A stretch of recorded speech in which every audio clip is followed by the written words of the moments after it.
हम तो कहेंगे आपकी घर वापसी करो। नहीं सर, वो नहीं हो सकती है। मेरे पूर्वजों ने जब इस्लाम कबूल कर लिया तो मैं मरते दम तक इस्लाम, आप जैसे कट्टर सनातनी है, मैं कट्टर निजी आस्था, मैं कट्टर मुसलमान। हिंदू राष्ट्र की बात कर रहे हैं तो अगर कोई इस्लाम राष्ट्र की बात करता है, ईसाई राष्ट्र की बात करता है, जैन राष्ट्र की बात करता है, जैसे सिखों के बारे में कहा जाता था कि भाई खालसा राष्ट्र की बात करते हैं, लोगों ने कहा कि सिख ये उग्रवादी है। तो आज भी अगर कोई इस तरीके की हिंदू राष्ट्र की बात कर रहा है तो वो उग्रवादी है, देशद्रोही है, आतंकवादी है। ऐसे लोगों को तुरंत जेल में होना चाहिए। आपका कहने का मतलब है कि बाबा जो है वो आतंकवादी? बिल्कुल आतंकवादी है, देशद्रोही है। जब ये चमत्कार ही है, भस्म कर सकता है, श्राप देके ये करके, तो फिर इसको भाई सिक्योरिटी सुरक्षा की क्या जरूरत है? सुरक्षा की जरूरत है हमारी गरीब बहन बेटियों को जिनकी रोडों पर इज्जत लुटती है, असमत लुटती है, उनको सुरक्षा की जरूरत है। नमस्कार, जनता लाइव देख रहे हैं आप और मैं हूं आपके साथ पूजा। और इस वक्त हमारे साथ नरेंद्र नंदा भाई राजपूत मौजूद हैं। समाज सेवी हैं, कर्मठ व्यक्ति हैं और लगातार समाज से जुड़े हुए मुद्दों पर अपनी राय रखते रहते हैं, उस पर बात करते रहते हैं। आज हमारे साथ मौजूद हैं। सर, बहुत स्वागत है आपका हमारे चैनल पर। जिंदाबाद। और आज हम आपसे जिस विषय पर बात करने वाले हैं वो दरअसल है हिंदू राष्ट्र को लेकर, कि जिस तरीके से लगातार कई राजनीतिक पार्टियां भी हैं और कई नेता और कई लोग ऐसे हैं जो हिंदू राष्ट्र की संकल्पना को साकार करना चाहते हैं। इस लिस्ट में बाबाओं की भी कमी नहीं है। और अब इस लिस्ट में एक बहुत ही प्रचलित बाबा, बागेश्वर धाम के नाम से जो बाबा जाने जाते हैं, धीरेन्द्र कृष्ण शास्त्री जिनका नाम है, वो लगातार महायज्ञ का आयोजन कर रहे हैं, करोड़ों लोग उनसे जुड़ रहे हैं और वो जहाँ जाते हैं वो लोगों को यही कहते हैं कि अब हिंदू राष्ट्र बनाने की का जो समय है वो आ गया है। तो उनकी जो ये मांग है लगातार हिंदू राष्ट्र को लेकर, उससे देखते हुए आपको क्या लगता है कि देश जल्दी ही हिंदू राष्ट्र बनने वाला है? पहले नंबर तो मैं बात कहना चाहता हूँ कि पहले भारत में हमें देखना होगा कि ये हिंदू राष्ट्र की बात करने वाले हैं कौन लोग। हिंदू राष्ट्र, हिंदू हैं कहाँ? पहले नंबर तो भारत में ये बताएं कि हिंदू हैं कहाँ। हिंदुओं की जो आबादी है उस आबादी में 85% लोग तो दलित और पिछड़े हैं भारतीय संविधान के अनुसार। फिर उसके बाद अल्पसंख्यक भी हैं, फिर उसके बाद सिख हैं, फिर जैन हैं, ईसाई हैं, उसके बाद 2-2.5% लोग रह जाते हैं, समझे नहीं, जो पाखंडवादी व्यवस्था को लागू करना चाहते हैं। हिंदू का मतलब होता है गुलाम, समझे नहीं। हिंदू राष्ट्र जब इस देश में हिंदू ही नहीं है, 3% लोग हैं वो भी अपने आप को हिंदू नहीं मानते। वो कहते हैं हमने हिंदुओं के ऊपर गुलाम, हमें उन्हें गुलाम बनाना है, उन्हें बधुआ गुलाम बना के रखना है। हिंदू राष्ट्र का मतलब है इंसान को एक जानवर से भी बदतर जिंदगी देना, यही हिंदू राष्ट्र है। तो क्या जो हिंदू राष्ट्र बनाने की मांग कर रहे हैं वो जो हमारा देश है उसको फिर से गुलामी की तरफ ले जाने की बात कर रहे हैं? बिल्कुल, बधुआ गुलामी की तरफ ले जा रहे हैं। मैं आपका सीधा एक तरीके से लेके जाना चाहता हूँ। भारतीय जनता पार्टी की सरकार है, भारतीय जनता पार्टी को सबसे बड़ा दर्द क्या हुआ?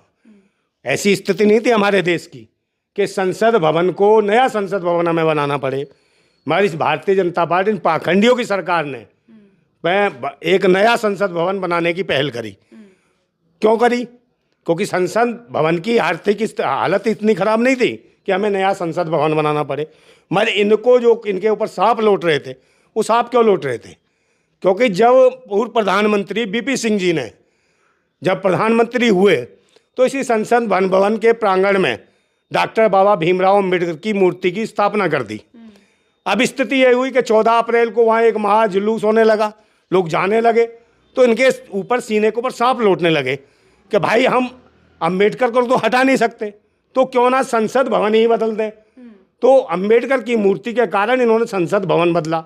बात करते हैं बाबा भीमराव अम्बेडकर के संविधान की, ये बाबा भीमराव अम्बेडकर को बचा नहीं पाए और उसको नहीं बचाने की वजह से इन्होंने नया संसद भवन तैयार कर दिया। और संसद भवन तैयार करा, वहाँ पर भी दोगली नीति हुई। आप देख ही रहे हैं वहाँ क्या दोगली नीति हुई। जिस सम्राट अशोक के नाम पर ये विश्वगुरु देश कहा जाता था, उसी के अशोक स्तंभ के साथ इन्होंने क्या करा, वहीं जो नई संसद भवन बनाई गई है वहाँ पर अशोक स्तंभ की जगह वहाँ पर एक मानव भक्षी नरसिंह स्तंभ बना खड़ा कर दिया, जो मानव का सीना फाड़ के खून पीता है, उसी मानसिकता के लोग हैं। मतलब आपके कहने का अर्थ यह है कि हिंदू राष्ट्र का मतलब होगा भगवा गुलामी? देख, भगवा का है, भगवा को इनके बाप का है, कलर को इनके बाप का है, इनकी औकात है इनकी। ये तो कलर तो प्राकृतिक है, चाहे भगवा कहो, संतरी कहो, गेरुआ कहो, ऑरेंज कहो, ये कौन है? ये प्राकृतिक है। ईश्वर ने नहीं दिए हमें, प्रकृति ने दिए हैं। भगवान ने नहीं दिए, प्रकृति ने दिए हैं। भगवान ईश्वर तो एक कल्पना है, बनाई हुई इन पाखंडियों का खेल है। समझे नहीं? आप मेरी बहन हो, मैं आपको बहन स्वीकार करता हूँ, हम एक दूसरे के मतलब आप मेरा इंटरव्यू ले दो, अभी आपको कुछ हो जाता है, भगवान ईश्वर अल्लाह आएगा आपको उठा के ले जाएगा, मैं लेके जाऊंगा हॉस्पिटल, तो मैं आऊँगा ना, तो हम एक दूसरे का सहयोग कर सकते हैं, समझे? इस मानवीय पहलू को लेकर हमारा भारत चलता है, और मानवीयता को लेकर हमारा जो संविधान है, जैसा कि मैंने कहा कि वो संसद को बदल दिया उन्होंने बाबा साहेब की मूर्ति की वजह से, इसी प्रकार संविधान में, वो संविधान में जो आरक्षण नीति है उसको खत्म नहीं कर सकते, तो उन्होंने क्या करा, सरकारी संस्थानों को प्राइवेटीकरण करने लगा। वही स्थिति यहाँ हुई है कि भाई सरकारी संस्थान जब प्राइवेटीकरण कर देंगे तो अपने आप सरकारी नौकरियां खत्म हो जाएंगी, आरक्षण नीति खत्म हो जाएगी। लेकिन सर, अब तक जो बातें होती थी हिंदू राष्ट्र बनाने की, अब इस तरीके से खुलेआम यज्ञ करवाना हिंदू राष्ट्र के लिए, और जितने तमाम एंकर हैं हमारे बड़े बड़े न्यूज़ चैनल्स हैं, वो बाबा को बिठा बिठा के अपने चैनल पर उनका इंटरव्यू करते हैं, और वहाँ अपने इंटरव्यू में बाबा खुलकर कहते हैं कि अब घर वापसी करनी है। वो एंकरों को भी कहते हैं, रूबिका लियाकत को कहते हैं कि आप भी घर वापसी कर लीजिए, आप भी अपना धर्म बदल लीजिए। देख लिए, धर्म बदलने से, धर्म परिवर्तन करने से, हिंदू बनने से, मुसलमान बनने से, सिख बनने से, ईसाई बनने से कुछ नहीं होगा। इस देश में क्या हो रहा है, कोई उस जात का नेता, कोई उस धर्म का नेता, कोई उस मजहब का नेता। मैं इस देशवासियों से पूछना चाहता हूँ कि इस देश का भी कोई नेता बनेगा कि नहीं? सब धर्म मजहब जात पात के ही नेता बनेंगे, राष्ट्र का कोई नेता नहीं है, इस देश का कोई नेता नहीं है। हमारी लड़ाई किसकी है? हमारी भारत माता है कौन? आप मुझे बताइए, देश में क्या तरक्की हुई जब से आए ये मोदी जी? इनके ग्रोथ पूरे भारत की गिरा दी। इनके पास एक ऐसी कोई चीज नहीं ये बता सके कि हमने भारत को यहाँ पर लाके यहाँ खड़ा कर दिया। हर स्तंभ पर ये टूटे हैं, हर स्तंभ पर हमारा भारत नीचे गिरा है, चाहे रुपया हो, चाहे इकोनॉमी हो, चाहे हमारे किसानों की हालत हो, चाहे बहन बेटियों की इज्जत सम्मान की आदत हो, या चाहे नौकरियों का मामला हो, बेरोजगारी का हो, महंगाई का हो, सब जगह ये सरकार फेल हुई है, विफल हुई है। सर, फिर इसका मतलब आप चैनल्स नहीं देखते हैं? बिल्कुल मोदी जी अपने देश को छोड़िए, विदेशों को नौकरियां दिलवा रहे हैं। ये वो किराए के चैनल है, आप भी जानते हैं, मानी ढानी के चैनल, मैन मिस्ट्री मीडिया की बात कर रही हो, वो तो दलाल है, वो तो बिकाऊ है, वो किसी मतलब के नहीं, तो पाखंडी है, वो खुद सारे दिन चिल्लाते हैं। वो अनपढ़ है, शिक्षित है, पढ़े लिखे जरूर डिग्रियां ले आए होंगे, जैसे मोदी जी को मिल गई। मोदी जी को डिग्री कहाँ से मिली? Computerise degree. उस जमाने में कंप्यूटराइज डिग्री नहीं होती थी, मगर उनको तो कंप्यूटराइज डिग्री, मुझे लगता है एलियंस आए होंगे ऊपर से स्पेशल डिग्री देने, जब कंप्यूटर ही नहीं थे उस जमाने में, तो कंप्यूटराइज डिग्री कहाँ से मिल गई इनको? लेकिन बाबा जो हैं धीरेन्द्र शास्त्री, उनके बारे में आपकी क्या राय है? वो तो अध्यात्म से जुड़े हुए व्यक्ति हैं, वो तो सनातनी है, खुद को कट्टर सनातनी कहते हैं। कहीं नहीं सनातनी, सड़े तन वाला है, मानसिकता उसकी खराब है, पाखंडी है, ढोंगी है। देख रहे हो तिलक तंबू लगा, चमत्कार से कैंसर की बीमारियां दूर कर रहे हैं जी। ये सारे एम्स हैं, बड़े बड़े ऑल इंडिया जो जितने बड़े हॉस्पिटल खोले, मूर्ख हैं क्या? इन सब पे बिल्डोजर फिरवा दें, फिर ये इसी पाखंडी को बैठा देना। ये तो अंतर्यामी है, सब कुछ देख लेता है, ये फूकने का जहाँ फूक मारता वो सब भस्म कर देगा, समझे नहीं? इसको ये बताओ ना।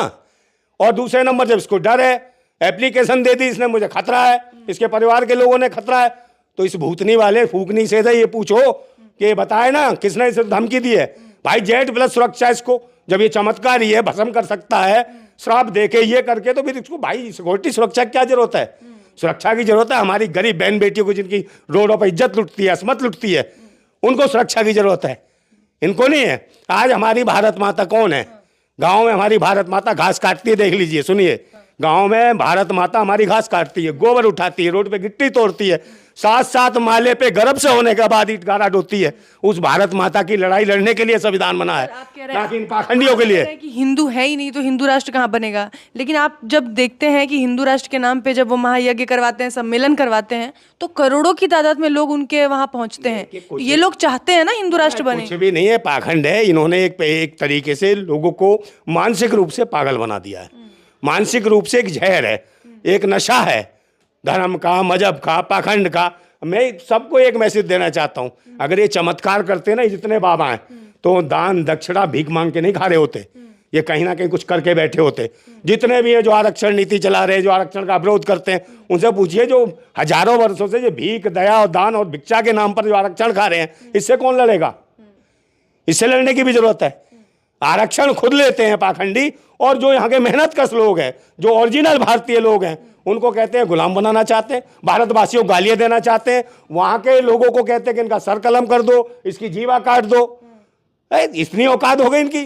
सर सवाल ये आता है ना फिर कि जो इतनी कोशिशें हो रही हैं, जो इतने सारे सम्मेलन हो रहे हैं, हर जगह अलग अलग शहरों में जाकर बाबा महासभाएं कर रहे हैं, उसका क्या होगा फिर? बहन जी चमत्कारी नहीं है। 2 रुपए का रंग ले लिया, 2 रुपए का गेरुआ ले लिया, 2 रुपए का केसर ले लिया, कुछ नहीं यार सफेदी ले ली, कलई ले ली, पोत लिया, बाल बखेल लिए। अरे ये साले देश सुधारेंगे, इनकी शक्लें देख के बच्चे डर जाते हैं। ये देश बनाएंगे? देश तो बनाने वाले अच्छे लोग होने चाहिए। अभी आप हो, आपकी मानसिकता है थोड़ी, अभी गेरुआ बस धारण चले जाइए पहन के।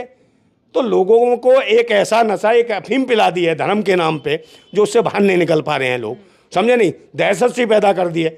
इंसान को इंसान नहीं समझ रहे, पत्थरों के चक्कर में आदमियों को कूट दिया जा रहा है। कोई कूड़ा पूज रहा है, कोई पीपल पूज रहा है, कोई पेड़ पूज रहा है, मगर इंसान को कोई देख नहीं रहा। किसी बहन बेटी की इज्जत लुट रही है, उसको नहीं देख रहा। देखा आपने क्या हुआ मनीषा वाल्मीकि के साथ, क्या हुआ? कोई पंचनामा नहीं हुआ। अब यहाँ इंसान की बात ही नहीं है, अब यहाँ बात राष्ट्र की हो रही है। मैं कह रहा हूँ इसी राष्ट्र की तो बात कर, राष्ट्र की बेटी नहीं है, देश की बेटी नहीं थी मनीषा वाल्मीकि। हिंदू राष्ट्र की बात हो रही है ना, क्या हिंदू राष्ट्र बनेगा? बहन जी जब इस देश में हिंदू है ही नहीं, तो कौन भूतनी का है जो हिंदू राष्ट्र बना देगा? तो वो कौन लोग हैं जो बाबा के वहां दरबार में जाते हैं? कुछ नहीं है, ढोंगी है, पाखंडी है, इनके पास मैंने कहा नहीं। ये जो सरकार है, इस सरकार ने कोई भी विकास दर नहीं दिखा सके अपने 10 साल का जो शासनकाल होने को आ रहा है इसका।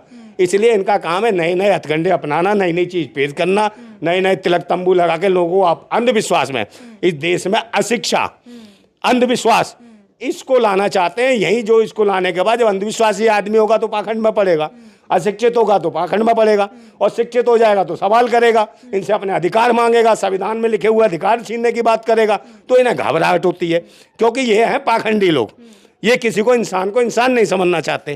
तो अगर ये राष्ट्र की, जो हिंदू राष्ट्र की बात कर रहे हैं, तो अगर कोई इस्लाम राष्ट्र की बात करता है, ईसाई राष्ट्र की बात करता है, जैन राष्ट्र की बात करता है, जैसे सिखों के बारे में कहा जाता था कि भाई खालसा राष्ट्र की बात करते हैं, लोगों ने कहा कि सिख ये उग्रवादी है। तो आज भी अगर कोई इस तरीके की हिंदू राष्ट्र की बात कर रहा है तो वो उग्रवादी है, देशद्रोही है, आतंकवादी है। ऐसे लोगों को तुरंत जेल में होना चाहिए। आपका कहने का मतलब है कि बाबा जो हैं वो आतंकवादी? बिल्कुल आतंकवादी हैं, देशद्रोही हैं, जो हमारे संविधान को तार तार करना चाहते हैं, जो भाईचारे को खत्म करना चाहते हैं। ऐसे लोगों को बिल्कुल बख्शा नहीं जाना चाहिए। इन्हें कौन बना दिया महामंडलेश्वर? कहाँ से इन्हें उपाधियां मिलती हैं, कहाँ से लेके आते हैं? कौन से विश्वविद्यालय खुले हैं जो इन्हें डिग्रियां दे रखी है कि महामंडलेश्वर है? अरे कोई भी कलई पोत लेगा, 4 रंग लगा लेगा, महामंडलेश्वर हो गया। वो तो मुसलमानों को भी कह रहे हैं कि आप घर वापसी करिए, आपके पूर्वजों ने गलती कर दी। उनके पूर्वजों ने गलती करी तो मुसलमान तो इनके माई बाप होंगे ना, माई बाप होंगे, इनके तो रिश्ते हो जाते हैं आपस में। 4 पाखंडी हैं, मुसलमानों में इन्होंने रिश्तेदारी कर रखी है, वो हिंदू मुसलमान करा रहे हैं, ठीक है। दूसरों को लव जिहाद बताते हैं। और जो इनके यहाँ होता क्या हो, मुख्तार अब्बास नकवी देखो, शहनवाज हुसैन देखो, वो जीजा बना लिया, मुख्तार अब्बास नकवी को देखो फूफा बना लिया। ये लव जिहाद नहीं है, समझे? वो प्यार हो गया, प्यार के नाम पर उन्हें बड़े बड़े पद दे दिए, सेंट्रल मिनिस्टर बना दिया। तो ये जीजा बना लेंगे, फूफा बना लेंगे, दूसरों को लव जिहाद की कहानियां सुनाएंगे। बहुत शुक्रिया सर आपका, हमसे इस विषय पर चर्चा करने के लिए बहुत बहुत धन्यवाद आपका। Thank you.